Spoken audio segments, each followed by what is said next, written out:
everyone, so I finally joined the world of online video tutorials. Let's see how that goes. My first tutorial today is going to be on decoupage.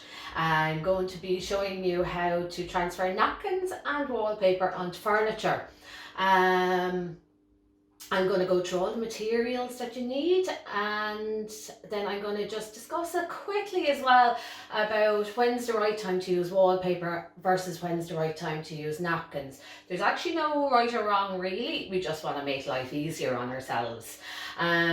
So I'm going to start off with napkin decoupage and just have a quick little discussion on it.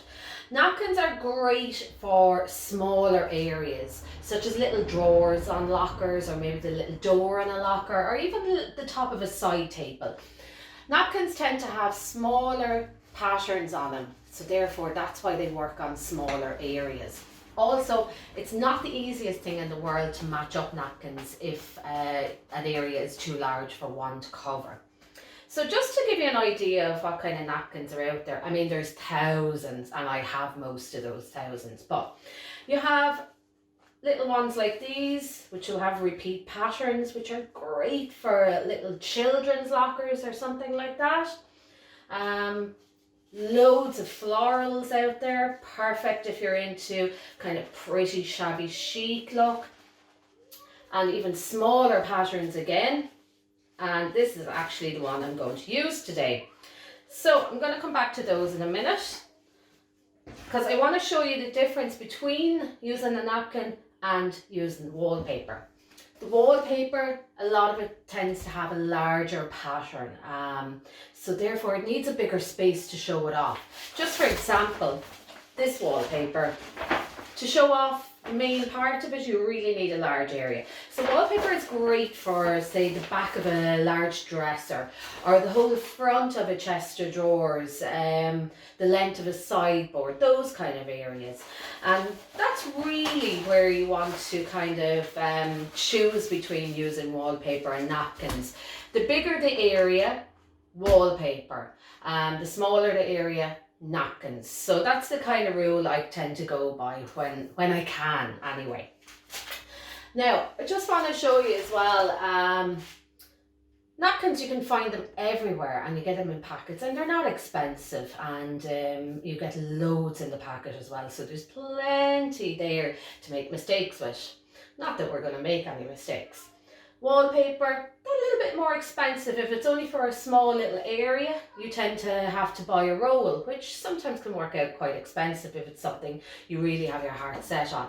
So just a tip and trick number one, most online wallpaper shops will send you samples, and this is the size of the samples, so they are actually quite large. Now they work perfectly for say a larger drawer or a door or something like that. Obviously if you have a really large area you want to wallpaper, you'll need the roll, but if it's just something smallish, samples are brilliant. Now first of all then, I'm going to show you what we're going to decoupage with the napkin. And it's just a small little drawer. Now, I'm hoping with the help of video editing that the before picture of the piece I'm going to decoupage is here, and the piece that I'm going to use the wallpaper is here, hopefully. So basically this little piece of furniture is for a bathroom.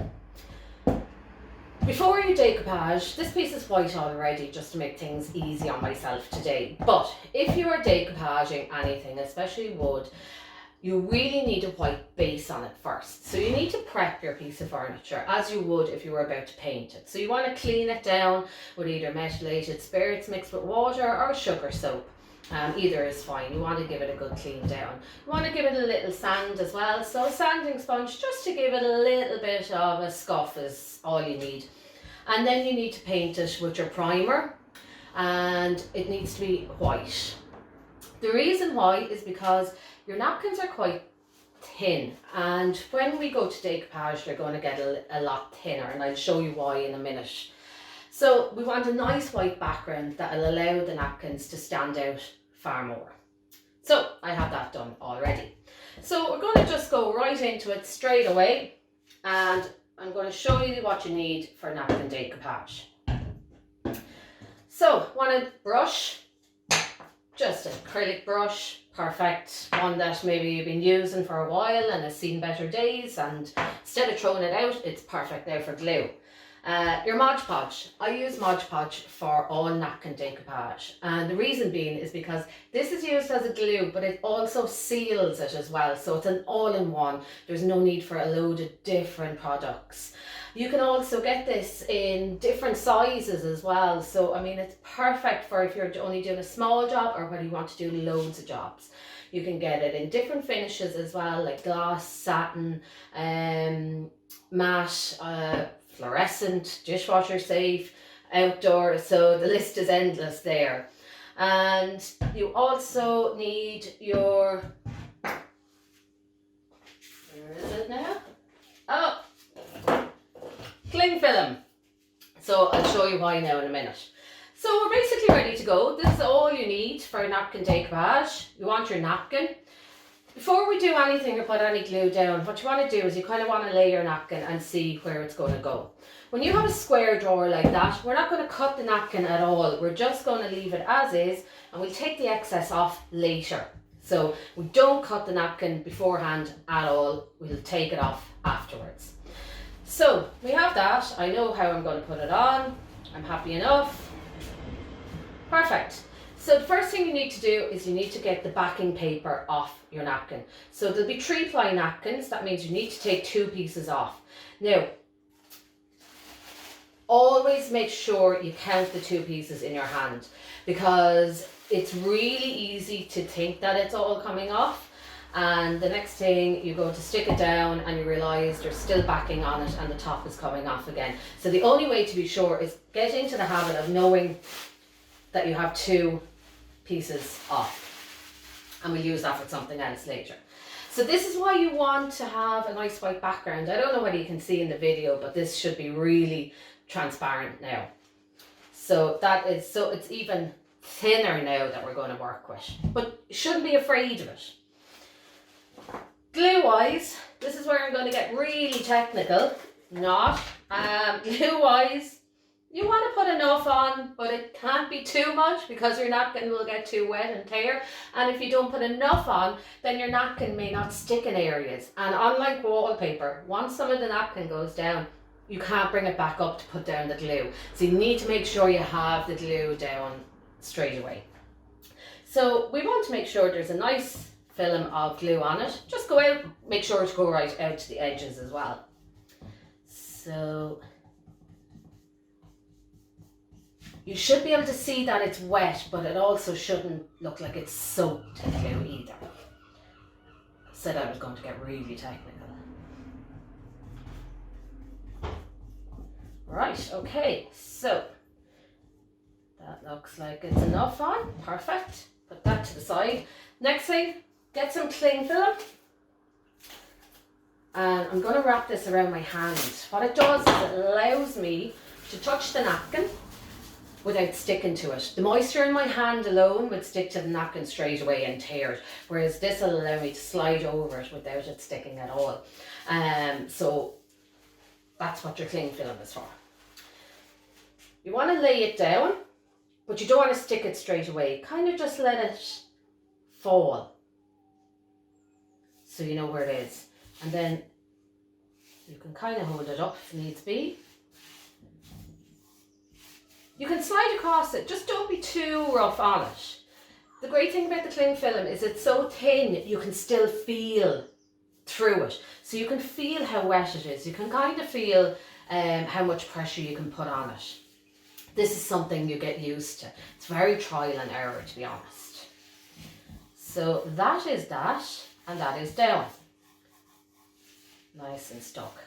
Go over it a couple of times just to make sure that there's no little bubbles in it. And there we go. So we still have all this excess now to come off. So what we want is we want a sanding block. So we're not going to use any cutting tools like scissors or anything like that. We're going to use a sanding block. So we have the straight edges to go against. So you want to use it completely parallel to your drawer. So not like at an angle, it has to be like this. And you just put a bit of pressure on it. Again, don't be afraid.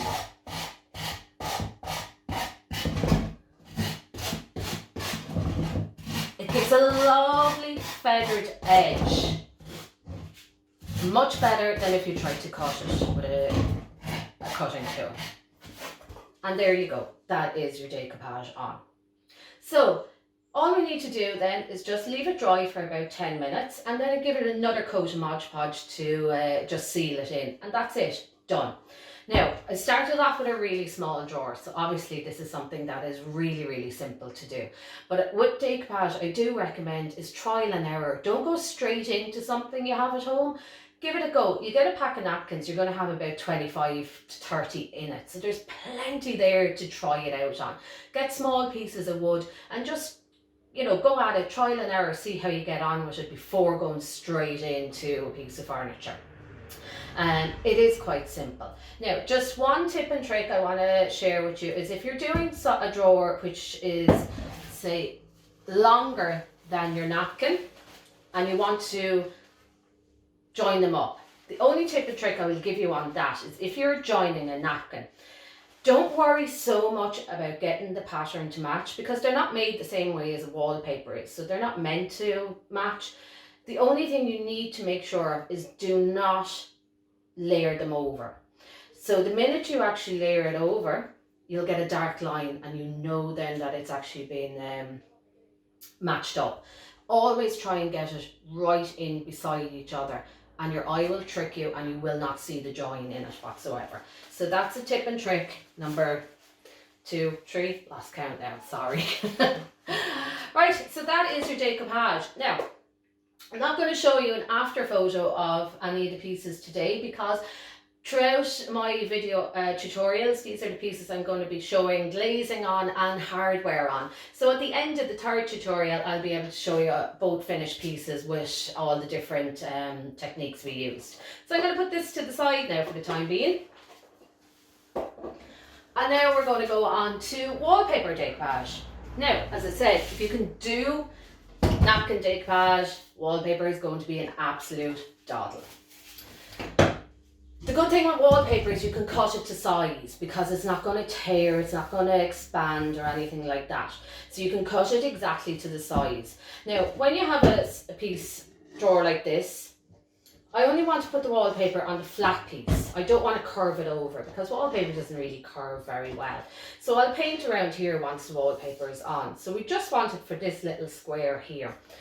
So the simplest way to do that is just measure it with a ruler and then cut out with the outed wallpaper. Few tools for doing that, really handy. Set square to get your lines completely straight, metal ruler for cutting against, and a good sharp cutting knife.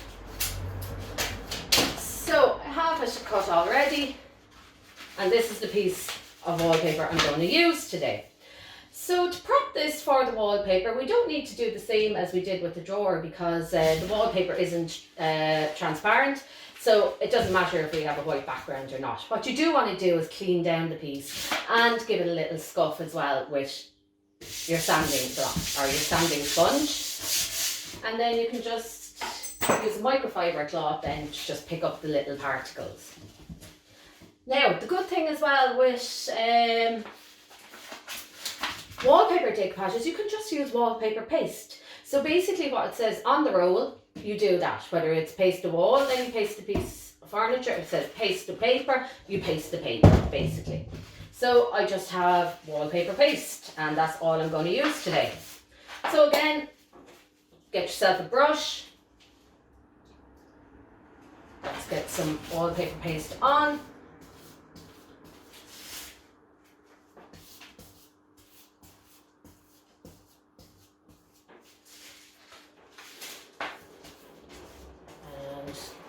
Go. Make sure it's covered. There we go. Okay. Now, let's see which way it goes. And I absolutely can't remember, but I think it's this way. Just lay it on. So, this is where backing and napkin's going to come in, because I can just wipe away anything that's coming up under it, like that. See, we reuse everything. Now, once it's down, what I normally do is I get a completely clean roller, clean dry roller, and I just go over it for a few minutes to make sure that it sticks and that no bubbles come up. Again, this size area is really easy to do. Obviously when you're doing a much larger area, you just treat it like you're wallpapering a wall for all the world. And you can use wallpaper utensils as well.